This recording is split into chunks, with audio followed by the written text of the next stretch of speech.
Hello everyone and welcome back to the channel मेरे हम सफ़र सुमन आनंद blogs. प्रेम से बोलिए साचे दरबार की जय।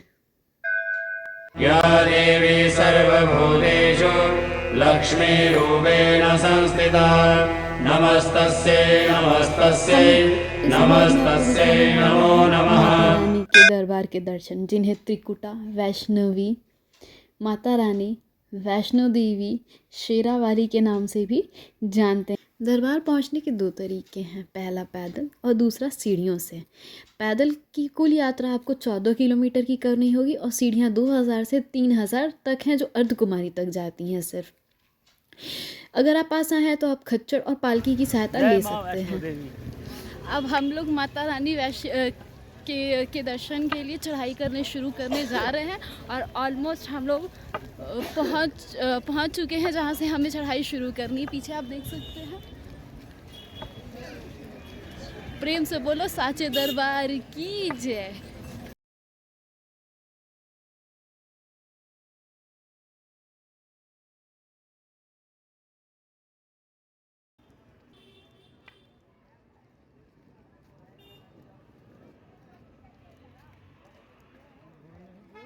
इस स्थान पर आदि शक्ति स्वरूप महालक्ष्मी, महाकाली और महासरस्वती पिंडियों रूप में त्रेता युग से एक गुफा में विराजमान है और माता वैष्णो देवी स्वयं यहाँ पर अपने शाश्वत निरंकार रूप में विराजमान है। पुराणों की माने तो यह मंदिर 108 साल पुराना है।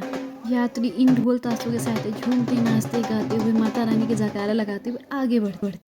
माता रानी के परम भक्त श्रीधर पंडित थे, जिसका वरदान आज भी उनके वंशजों पे है।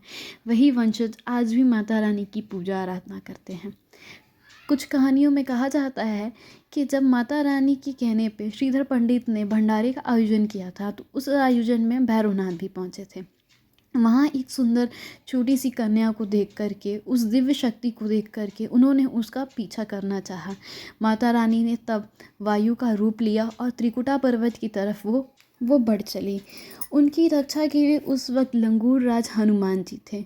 हनुमान जी को प्यास लगने लगी और उन्होंने यह बात माता रानी से कहा। माता रानी ने उनकी प्यास बुझाने के लिए बाण चला करके एक नदी को उत्पन्न किया, जिसे बाण गंगा कहते हैं। कहा जाता है कि इस गंगा नदी में माता रानी ने बाल भी धुले थे, जिसकी वजह से इन्हें बाल गंगा भी कहते हैं। इसी दौरान वो माता रानी जब आगे बढ़ चली तो उन्होंने एक स्थान पर रुक करके भैरवनाथ को पलट करके देखा, जिस स्थान पे आज भी माता रानी का मंदिर चरण पादुका स्थित है।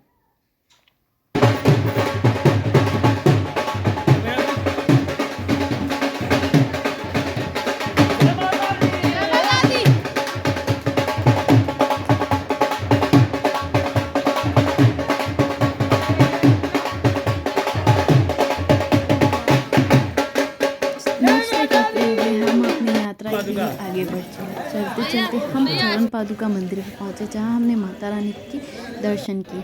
यहाँ से आगे पहुँचते हुए हमने इंद्रप्रस्थ होते हुए अर्धकुमारी तक पहुँचे।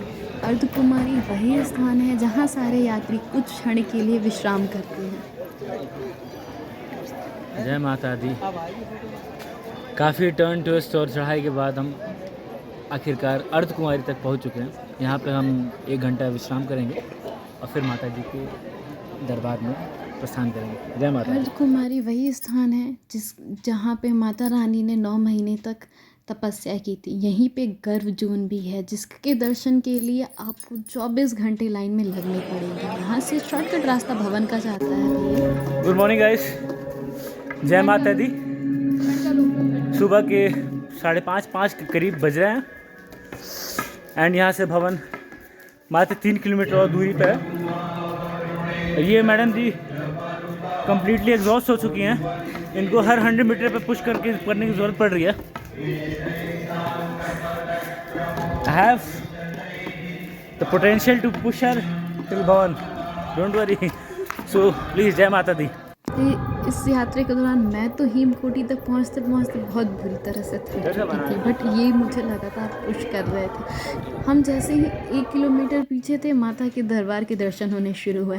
वहाँ उस स्थान से मेरे अंदर एक बहुत अलग तरह से ऊर्जा आ गई और मैंने फिर एक नए जोश के साथ माता रानी के दरबार की तरफ प्रस्थान किया। यहाँ पहुँच करके आपको नहाने के लिए स्नान घर वगैरह मिल जाएंगे, जहाँ आप स्नान करके नए कपड़े पहन करके माता रानी के दर्शन के लिए आप लाइन में लग जाते हैं। जय माता दी। अभी अभी हमने माता जी का दर्शन किया और भोजनालय में आगे कुछ ब्रेकफास्ट करके हम भैरवनाथ दर्शन के लिए प्रस्थान करेंगे। और हमें माता रानी का टीका भी लगा, जो बहुत कम लोगों को लगता है। तो अब इनका टीका लगना हम नहीं, इसमें ये अजूबा वाली बात नहीं है, हाँ दर्शन ही बहुत होता है। है, जो भी है दर्शन भी है और टीका लगना, पंडित जी ने सबको टीका नहीं लगाया था। इस पूरी चढ़ाई में आपको जगह जगह पर ठहरने के लिए, विश्राम करने के लिए, भोजन करने के लिए, खाते पीते हुए आपको बहुत सारी जगह मिल जाएंगी। दर्शन करने के बाद हम हमने सोचा कि हम रोपवे ले, क्योंकि हम पूरी तरह से एग्जॉस्ट हो चुके थे। तो हम यहाँ पे रोपवे की लाइन में लगे हुए थे, जहाँ से माता रानी का दरबार बहुत सुंदर दिख रहा था। मेरी नज़रें तो वहाँ से हट ही नहीं रही थी। रोपवे से हमने टिकट कटाया, जो पर पर्सन 100 रुपीज़ चार्ज हुआ, आती जाती दोनों मिला करके, और हम रोपवे के थ्रू भैरवनाथ के हमने दर्शन किए। कहा जाता है कि अगर माता रानी के दर्शन करने के बाद आपने भैरवनाथ के दर्शन नहीं किए तो आपकी यात्रा सफल नहीं हुई। पूरी यात्रा में आपको बहुत सारे बंदर दिखेंगे, लंगूर दिखेंगे, जिनसे आपको सावधान रहने की बहुत ज़रूरत है, क्योंकि वह प्रसाद छीन छीन के चले जाते हैं। हमने बहुत अच्छे से भैरवनाथ के दर्शन किए। हम कुछ देर तक रुके वहाँ पर। वहाँ से हमने माता रानी के दरबार को निहारा। बहुत सारे लोग भी थे वहाँ पे। वे सब चढ़ाई करने के बाद वहाँ कुछ देर तक आराम कर रहे थे। आराम करने के बाद हम फिर वापस रोपवे पकड़ के वापस माता रानी के दरबार तक पहुँचे, और वहाँ से हमने वापस पैदल नीचे उतरना शुरू कर दिया। दरबार में दर्शन करने के बाद हम नीचे की तरफ उतरना शुरू किए। हमने बीच में शॉर्टकट रास्ता भी ले लिया। हम सीढ़ियों से उतरना शुरू किए, जिसे हमें उतरने में टोटल 2.5 घंटे का ही समय लगा, जो हमारे लिए उतरना काफ़ी आसान हो जाता है। मैंने इस दरबार में आकर एक चीज़ तो मानी कि जब माता रानी बुलाती हैं तो आप बड़े से बड़े पहाड़ को आप आसानी से चढ़ जाते हैं। वो आपको चढ़ने की हिम्मत, ताकत, हौसला सब वे खुद देती हैं। आपकी सुरक्षा भी माता रानी स्वयं इस दरबार में करती हैं। वो कहते हैं ना, जो सुख नहीं इस संसार में, वो सुकून है इस दरबार में। जय माता दी। आखिर हमने ऊंचे पर्वत वाली माता का दर्शन पूरा किया। पैर हाथ भले दर्द से टूट रहे थे, लेकिन एक बात सच बता देना चाहता हूँ, इस ऊंचे पर्वत वाली माता की कृपा है कि आपकी हिम्मत नहीं टूटेगी और आप जर्नी अपनी यात्रा अवश्य कंप्लीट करेंगे। तो प्लीज़ माता रानी की दर्शन करें और कल्याण हो तुम।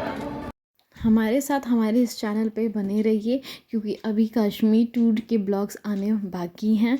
अभी आपको कश्मीर भी तो घुमाना है।